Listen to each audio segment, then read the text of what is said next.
প্রেজেন্টেশনে কেন career development important, career ডেভেলপমেন্টে important. আচ্ছা, ও হতে চাইলে পুলিশ। এখন একজন পুলিশ ধরো প্রেজেন্টেশন দক্ষতা কিছুই জানে না, সে হচ্ছে কি বলে রাস্তায় একজনকে পেয়ে বলো যে তুমি আইন ভঙ্গ করছো, তোমাকে অ্যারেস্ট করো। সে কিন্তু খেপে যাবে না যে আমি কিছু আইন ভঙ্গ করতে তাকে ধরে অ্যারেস্ট নিয়ে গেল, সে নিয়ে প্রতিবাদ করবে না, মারামারি লাগাই দেবে বা লোকজন ডেকে আনবে, অনেক ঝামেলা হবে, তাই না?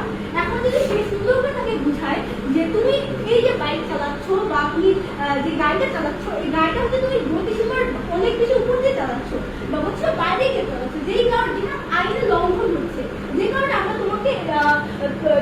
তোমাকে হচ্ছে আইনের আওতায় নিয়ে আসতে চাচ্ছি বা তুমি এই জন্য গ্রেফতার হচ্ছে।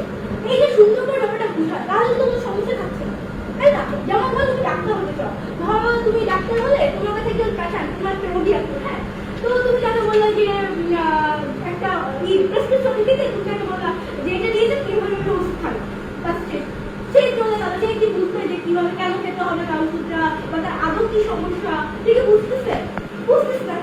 কিন্তু যদি তুমি তোমার রোগীকে বুঝাও যে আপনার আসলে এই সমস্যা, আপনার হচ্ছে নাম মোহাম্মদ হাফিজুল ইসলাম, আমি ক্লাস 9 এ পড়ি। হ্যাঁ, তারপর আমার নাম ইকরা ইসলাম, আমি ক্লাস 7 এ পড়ি।